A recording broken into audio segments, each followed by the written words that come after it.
29 versets de la Bible sur la convoitise. Colossiens 3.5. Faites donc mourir les membres qui sont sur la terre, l'impudicité, l'impureté, les passions, les mauvais désirs, et la cupidité, qui est une idolâtrie.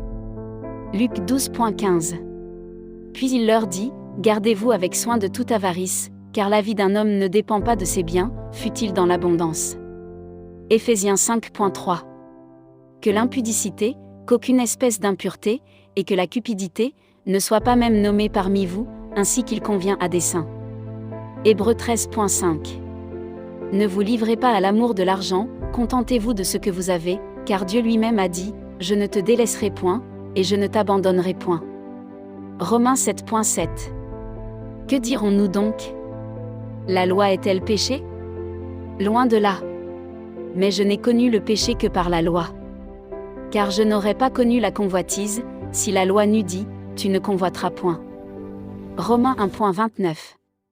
Étant rempli de toute espèce d'injustice, de méchanceté, de cupidité, de malice, plein d'envie, de meurtre, de querelle, de ruse, de malignité. Marc 7.22. Les vols, les cupidités, les méchancetés, la fraude, le dérèglement, le regard envieux, la calomnie, l'orgueil, la folie. Psaume 119.36. Incline mon cœur vers tes préceptes, et non vers le gain. Romains 7.8. Et le péché, saisissant l'occasion, produisit en moi par le commandement toutes sortes de convoitises, car sans loi le péché est mort. Ézéchiel 33.31. Et ils se rendent en foule auprès de toi, et mon peuple s'assied devant toi, ils écoutent tes paroles, mais ils ne les mettent point en pratique, car leur bouche en fait un sujet de moquerie, et leur cœur se livre à la cupidité. 1 Corinthiens 6.10. Ni les efféminés, ni les infâmes, ni les voleurs, ni les cupides, ni les ivrognes, ni les outrageux, ni les ravisseurs, n'hériteront le royaume de Dieu. 1 Corinthiens 5.11.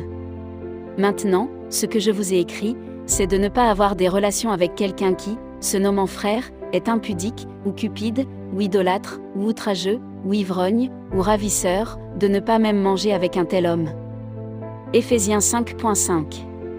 Car, sachez-le bien, aucun impudique, ou impur, ou cupide, c'est-à-dire, idolâtre, n'a d'héritage dans le royaume de Christ et de Dieu. 2 Timothée 3.2.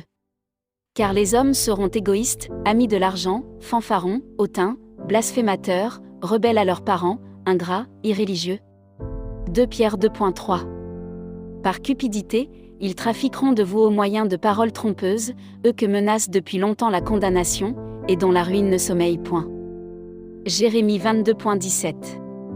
Mais tu n'as des yeux et un cœur que pour te livrer à la cupidité, pour répandre le sang innocent, et pour exercer l'oppression et la violence. Ésaïe 57. 17.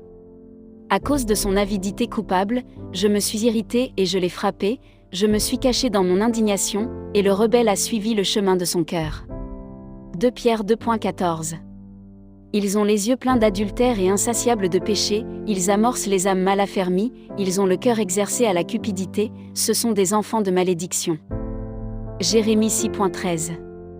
Car depuis le plus petit jusqu'au plus grand, tous sont avides de gain, depuis le prophète jusqu'au sacrificateur, tous usent de tromperie. Psaume 10.3. Car le méchant se glorifie de sa convoitise, et le ravisseur outrage, méprise l'Éternel. Luc 16.14. Les pharisiens, qui étaient avares, écoutaient aussi tout cela, et ils se moquaient de lui. Exode 18.21. Choisis parmi tout le peuple des hommes capables, craignant Dieu, des hommes intègres, ennemis de la cupidité, établis-les sur eux comme chefs de 1000, chefs de 100, chefs de 50 et chefs de 10. 1 Thessaloniciens 2.5. Jamais, en effet, nous n'avons usé de paroles flatteuses, comme vous le savez, jamais nous n'avons eu la cupidité pour mobile, Dieu en est témoin. Habacuc 2.9. Malheur à celui qui amasse pour sa maison des gains iniques, afin de placer son nid dans un lieu élevé, pour se garantir de la main du malheur. 2 Corinthiens 9.5. J'ai donc jugé nécessaire d'inviter les frères à se rendre auparavant chez vous, et à s'occuper de votre libéralité déjà promise, afin qu'elle soit prête, de manière à être une libéralité, et non un acte d'avarice. Proverbe 28.16. Un prince sans intelligence multiplie les actes d'oppression, mais celui qui est ennemi de la cupidité prolonge ses jours. 1 Timothée 3.3. Il faut qu'il ne soit ni adonné au vin, ni viol, mais indulgent, pacifique, désintéressé. Luc 12.13. Quelqu'un dit à Jésus, du milieu de la foule, « Maître, dis à mon frère de partager avec moi notre héritage. » 1 Jean 2.16. Car tout ce qui est dans le monde, la convoitise de la chair, la convoitise des yeux, et l'orgueil de la vie, ne vient point du Père, mais vient du monde.